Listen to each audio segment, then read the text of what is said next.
Hi, this is trainer speaker educational advisor Himanshu Garg और आप सबका स्वागत करता हूं। आज के लेक्चर में हम जानेंगे कूलाम्स लॉ के बारे में कि क्या क्या बातें हमसे कही थी कूलाम भाई साहब ने और क्या हमें लॉ दिया था।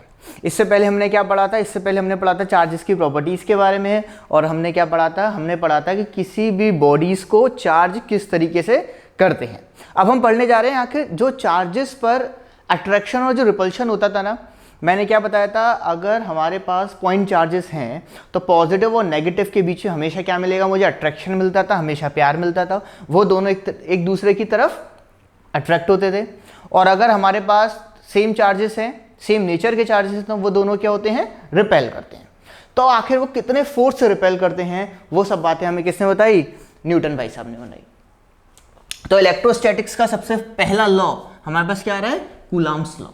अच्छा, एक चीज हमें समझने की जरूरत है, लॉ क्या होते हैं। देखो लॉ, ये जो लॉ है ना, कुछ भी लॉ अगर बात करी जाए फिजिक्स में तो लॉ के कभी भी प्रूफ नहीं होते हैं। लॉ क्या होते हैं? बेसिकली एक्सपेरिमेंट्स किए जाते हैं, उन एक्सपेरिमेंट से जो रिजल्ट्स आते हैं उनके बेसिस पे क्या करा जाता है? जनरेट कर दिए जाते हैं। चलिए पढ़ते हैं कूलाम्स लॉ। कूलाम भाई साहब ने क्या क्या बातें करी थी, उन सारी बातों को एक एक करके डिस्कस करते हैं। तो देखो उन्होंने क्या करा, एक चार्ज ले लिया पॉजिटिव Q1 जिसका मास कितना था? मास था m। एक और चार्ज ले लिया, यहां से r दूरी पर एक और चार्ज ले लिया उन्होंने, पॉजिटिव Q2, इसका भी मास कितना था? m था। यानी कि दोनों का उसने क्या करा? मास सेम रखा, कोई दिक्कत वाली बात नहीं है। अब उसने क्या करा, इस वाले चार्ज को तो पहले फिक्स्ड कर दिया, बिल्कुल फिक्स्ड कर दिया, बिल्कुल यानी कि पकड़ लिया बिल्कुल। ये भी चार्ज पकड़े हुआ था और इसको क्या कर दिया? रिलीज कर दिया। जैसे इसको रिलीज किया ये इधर भागने लगा। भाई वो तो भागेगा ही। क्यों भागेगा? क्योंकि पॉजिटिव और पॉजिटिव इन दोनों के बीच में क्या होगा? रिपल्शन होगा। तो ये वाला चार्ज फिक्स है, तो ये पॉजिटिव और ये पॉजिटिव जैसे क्या करेगा? ये भागेगा। भागेगा तो कुछ ना कुछ तो एक्सेलरेशन आएगा ही आएगा। तो इस पर कुछ ना कुछ एक्सेलरेशन आया। किस पे आया? 2 पे आया। किसकी वजह से? 1 पे आया, 1 की वजह से। चलिए अगली बार क्या करा, इसको फिक्स नहीं करा, अब इसको पकड़ लिया, बिल्कुल फिक्स कर दिया इसको। अगली बार इसको फिक्स कर दिया और जैसे इसको फिक्स करा, अब ये वाला चार्ज भागा। भागेगा तो कुछ ना कुछ तो एक्सेलरेशन आएगा। 1 पर आया, किसकी वजह से? 2 की वजह से। तो मैंने क्या लिख दिया? A12, कुछ ना कुछ तो एक्सेलरेशन आया ही आया। चलिए अगली बार क्या करा उसने? अगली बार उसने एक तो ले लिया भाई साहब पॉजिटिव चार्ज, अच्छा मास सेम m मास का, और r दूरी पर एक और चार्ज ले लिया। कैसा? नेगेटिव ले लिया उसने Q2, इसका भी मास क्या रखा? बिल्कुल सेम रखा। प्रोसीजर अब सिंपल सी उसने अपनाई। क्या? इस वाले चार्ज को तो कर दिया उसने फिक्स्ड, पकड़ लिया, बिल्कुल फिक्स्ड कर दिया। ये फिक्स्ड हो गया। अब ये वाले चार्ज को रिलीज कर दिया, इसको रिलीज कर दिया उसने। जैसे इसको रिलीज करा, ये वाला चार्ज इसकी तरफ आया, आएगा ही क्योंकि ये नेगेटिव है, ये पॉजिटिव है। पॉजिटिव नेगेटिव के बीच में क्या होता है? अट्रैक्शन होता है। तो दोनों पास पास आ जाएंगे हमारे पास। तो इसका कुछ ना कुछ तो एक्सेलरेशन आएगा। 2 पर आएगा किसकी वजह से? 1 की वजह से। एक्सेलरेशन एक वेक्टर क्वांटिटी होती है, डायरेक्शन है, डायरेक्शन बना देते हैं इसकी, क्योंकि फोर्स की डायरेक्शन होती है, मास की डायरेक्शन होगी नहीं तो एक एक डायरेक्शन बना देते हैं। ऐसे इसकी बात कर लेते हैं। इसको फिक्स कर दिया, अब इसको रिलीज करा। ये नेगेटिव, ये पॉजिटिव, पॉजिटिव को नेगेटिव से प्यार होगा, नेगेटिव की तरफ भागेगा इधर, तो इसका भी एक्सेलरेशन आएगा। अब इतनी बातें उसने करी और हमें पता है इतनी बातों में कोई भी नई बात नहीं है। क्यों नई बात नहीं है? क्योंकि पॉजिटिव पॉजिटिव हमेशा एक दूसरे से दूर भागते हैं और दूर भागते हैं तो कुछ ना कुछ तो एक्सेलरेशन उनका होता ही है, क्योंकि भाग रहे हैं तो। और पॉजिटिव और नेगेटिव दोनों क्या हो रहे हैं? पास पास आ रहे हैं। तो इसमें भी कोई नई बात नहीं बताई कूलाम ने। अब उसने करा क्या? अपने एक्सपेरिमेंट्स करे, जो भी उसके एक्सपेरिमेंट्स है, मैं केवल तुम्हें मेन बातें बता रहा हूं। उसने अपने एक्सपेरिमेंट्स करे और एक्सपेरिमेंट में उसने एक बात पता लगाई। क्या? कि जब मैंने इसको फिक्स करा था और ये वाला चार्ज दूर भागा था और जो इसका एक्सेलरेशन आया था, और जब इसको फिक्स करा था ये दूर भागा था, इसका जो एक्सेलरेशन आया था, इन दोनों का जो एक्सेलरेशन था वो बिल्कुल क्या था? सेम था। वो बिल्कुल क्या था? सेम था। ऐसी इसमें क्या था? बिल्कुल सेम, बिल्कुल सेम था। क्या चीज? इसका मैग्नीट्यूड। मैग्नीट्यूड क्या था? बिल्कुल सेम आया। दोनों का एक्सेलरेशन क्या आया? बिल्कुल सेम आया। जो एक दूसरे से दूर भागे चार्जेस वो जिस भी एक्सेलरेशन से भागे, दोनों का एक्सेलरेशन क्या था, बिल्कुल सेम था, दोनों का मास भी सेम है। एक फोर्स का फॉर्मूला हम बचपन से जानते हैं, F बराबर ma। तो बताओ दोनों चार्जेस का मास सेम, दोनों चार्जेस का एक्सेलरेशन भी सेम, तो क्या हम कह सकते हैं दोनों चार्जेस का फोर्स भी सेम आएगा। F12 F21 ये क्या आएगा, बिल्कुल सेम आएगा। दोनों चार्जेस पे लगने वाला फोर्स भी क्या होगा, बिल्कुल सेम आएगा। इसलिए हम कह सकते हैं कि अगर दो चार्जेस रखे हुए हैं Q1 Q2 r दूरी पर, तो Q2 पे Q1 की वजह से लगने वाला फोर्स और Q1 पे Q2 की वजह से लगने वाला फोर्स, ये दोनों क्या होंगे, बिल्कुल सेम होंगे। लेकिन एक बात है, क्या बात है, चलो दोनों सेम तो आ गए, अच्छी बात है, लेकिन इनकी डायरेक्शन क्या होगी, फोर्सेस की अपोजिट होगी।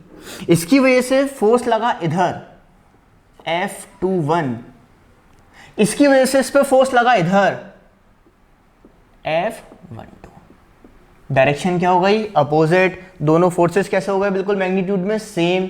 अच्छा एक चीज बताओ, क्या हम ऐसे फोर्सेस को क्या बोलते थे कि भैया जो सेम मैग्नीट्यूड के होते थे अपोजिट डायरेक्शन के होते थे, तो ऐसे फोर्सेस को क्या बोला जाता था, एक्शन रिएक्शन पेयर। क्या बोला जाता है इसको, action reaction pair. Equal and opposite forces, opposite direction में और सेम मैग्नीट्यूड में, क्या बोलते हैं, एक्शन रिएक्शन पेयर बोलते हैं। अच्छा और क्या क्या चीजें बातें पता करी, ध्यान से समझो। ये जो फोर्स लगा, हालांकि इस फोर्स को हम लोग क्या बोलते हैं, इस फोर्स को हम लोग बोलते हैं इलेक्ट्रोस्टैटिक फोर्स। इलेक्ट्रोस्टैटिक फोर्स क्यों, क्योंकि ये चार्जेस पे लग रहे हैं। कैसे चार्जेस पे, स्टैटिक चार्जेस पे, तो इनको क्या बोल दिया हमने, इलेक्ट्रोस्टैटिक फोर्स। अच्छा ये जो फोर्स आया ना, इसकी एक खासियत बात थी, क्या खासियत बात थी, कि ये अलोंग अ लाइन ज्वाइनिंग ही लगता है। कैसा लगता है ये, अलोंग अ लाइन ज्वाइनिंग। मतलब कैसे है वो समझ लो, जैसे दो चार्जेस रखे थे ना, तो इनकी लाइनिंग एक्शन ये थी, लाइनिंग एक्शन ये थी इनकी, तो जो फोर्स लगा इसकी वजह से इस पे लगा, वो भी इसी लाइन पर लगा ऐसे, इसकी वजह से जो उस पे लगा वो भी इसी लाइन पे लगा ऐसे, तो इनको क्या बोलते हैं, अलोंग अ लाइन ज्वाइनिंग।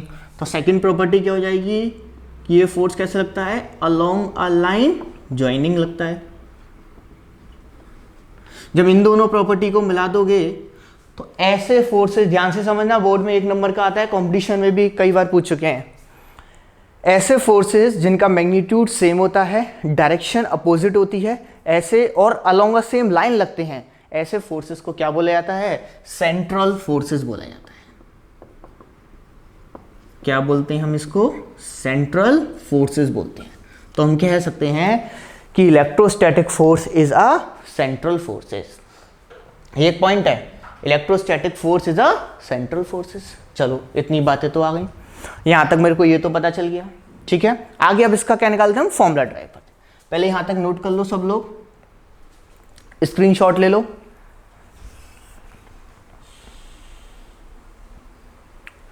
ठीक है, अब लिखो, 2 लाइनें लिखवा रहा हूं, पहले इसमें 2 लाइनें लिखो। जो लोग बोर्ड्स के लिए हैं और जो लोग कंपटीशन के लिए देख रहे हैं वो नहीं लिखें, बोर्ड्स वाले लिखें केवल। लिखो, coulomb through his experiment, coulomb through his experiment found that the two charges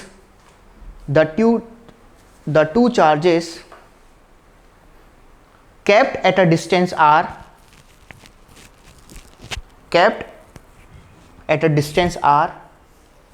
in a medium as shown in figure,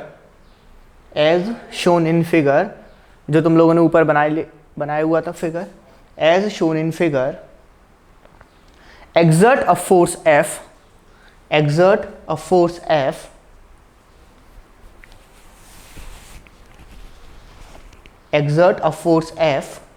on each other,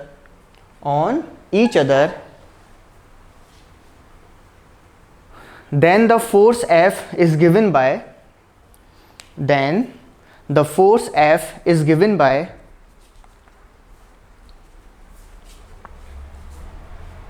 अब देखो समझते हैं क्या क्या है, इसी डायग्राम में समझते हैं आखिर ये फोर्स जो निकला ये अब क्या आएगा हमारे पास।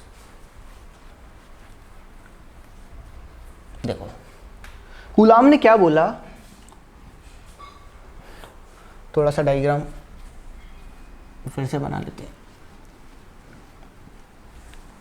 देखो कूलाम ने क्या कहा कि ये जो चार्जेस था प्लस का Q1 जिसका मैंने मास लिया 1 r दूरी पर रखे थे हमने, प्लस का Q2 मास n, इसकी वजह से इस पे फोर्स लगेगा इधर F21, इसकी वजह से इस पे फोर्स लगेगा इधर कितना F12। ये जो फोर्स होगा, हम बात कर रहे हैं केवल मैग्नीट्यूड की यहाँ पे, ये जो फोर्स होगा वो डायरेक्टली प्रोपोर्शनल होगा दोनों चार्जेस के मैग्नीट्यूड के बराबर। इसका मतलब जितना ज़्यादा चार्ज होगा, चार्ज का मैग्नीट्यूड होगा, उतना ज़्यादा क्या लगेगा, फोर्स लगेगा। ये जो फोर्स होगा ये इन्वर्सली प्रोपोर्शनल होगा दोनों चार्जेस के बीच की डिस्टेंस के स्क्वायर के, F inversely proportional to R square के। दोनों को मिला दो तो F डायरेक्टली प्रोपोर्शनल होगा Q1 Q2 by R square. क्या होगा, Q1 Q2 by R square. Proportionality हटेगा तो एक कांस्टेंट आएगा, F बराबर K Q1 Q2 by R square. K की वैल्यू होती है कितनी, 1/4 पाई एप्सिलॉन नॉट। इसकी भी वैल्यू होती है कितनी, 9 × 10 की पावर 9। चाहो तो यूनिट भी निकाल सकते हो। देखो K की यूनिट निकालनी है तो R स्क्वायर का इधर मल्टीप्लाई करो। अच्छा फोर्स की कितनी होती है, न्यूटन R स्क्वायर इनकी मीटर स्क्वायर, और चार्ज की मैंने बताई थी कूलाम स्क्वायर, तो वहाँ पे यूनिट भी आ गई। फोर्स में भी पुट कर सकते हैं तो F बराबर कितना हो गया, 1/4 pi epsilon not Q1 Q2 by R square, इतना न्यूटन। ये हमारे पास क्या आ गया, मैग्नीट्यूड आ गया। क्या आ गया कि दो चार्जेस की वजह से जो रिपल्शन फोर्सेस लगेगा उसका जो मैग्नीट्यूड होगा वो कितना होगा, 1/4 pi epsilon not Q1 Q2 upon R square. K क्या होता है हमारे पास यहाँ पर, K यहाँ पर होता है हमारे पास डाइलेक्ट्रिक कांस्टेंट। अब ये ऐसे क्यों बातें कर रहे हैं ये हम आगे पढ़ेंगे। एप्सिलॉन नॉट को क्या बोलते हैं, परमिटिविटी ऑफ फ्री स्पेस। अब ये नाम ही ऐसा है परमिटिविटी, इससे घबराना मत बिल्कुल भी। अच्छा इसकी वैल्यू भी होती है एप्सिलॉन नॉट की, क्या होती है 8.85 × 10 की पावर -12। अब देखो यूनिट यहाँ से निकाल सकते हो, जो K की यूनिट, K और एप्सिलॉन नॉट इन्वर्सली प्रोपोर्शनल है, तो जो K की यूनिट है उसका जस्ट उल्टा क्या हो जाएगा, एप्सिलॉन नॉट की हो जाएगी। तो उसको उल्टा कर दो बस, क्या coulomb square upon newton metre square, ये यूनिट हो गई। क्लियर है। ये जो K होता है ना और ये जो एप्सिलॉन नॉट होती हैं, ये सब एक मीडियम की चीज़ें हैं कि अगर इन दो चार्जेस को किसी अलग मीडियम में रखा जाए तो क्या होगा, किसी अलग मीडियम में रखा जाए तो क्या होगा, इन सब की बातें करती हैं जो कि हमारे आने वाले लेक्चर्स में होगा। पर एक बात ध्यान से समझना, कूलाम ने किसी भी मीडियम की बातें की ही नहीं थी। कूलाम ने केवल एक जनरल फॉर्मूला दिया था कि दो चार्जेस हैं, दोनों चार्जेस R दूरी पर रखे होंगे तो दोनों चार्जेस में लगने वाला फोर्स क्या होगा अपने पास, केवल इतना होगा। कोई उसने मीडियम की बातें नहीं करी। अब ये दोनों चार्जेस जब मीडियम में जाते हैं तो इनके साथ क्या होता है वो हम आगे देखेंगे। पहले यहां तक पूरा नोट कर लो, यहां तक पूरा नोट कर लो। अभी हमने क्या देखा कि ये जो फोर्स का क्या मैग्नीट्यूड होता है, अभी आधा दूरी चीजें हैं ये, क्या केवल क्या निकाला है अभी हमने, केवल इसका मैग्नीट्यूड निकाला है। लेकिन हमें पता है फोर्स कैसी क्वांटिटी होती है, एक वेक्टर क्वांटिटी होती है। तो वेक्टर क्वांटिटी है तो इसकी डायरेक्शन भी आनी चाहिए, उसकी हम बातें आगे करेंगे। अभी हमने क्या निकाल लिया, केवल मैग्नीट्यूड निकाल लिया। क्लियर है यहाँ तक। चलिए आज के लेक्चर में इतना ही, फिर आगे नेक्स्ट लेक्चर में पढ़ेंगे। नेक्स्ट लेक्चर में हम क्या करेंगे, इसके कुछ न्यूमेरिकल्स के बारे में पढ़ेंगे।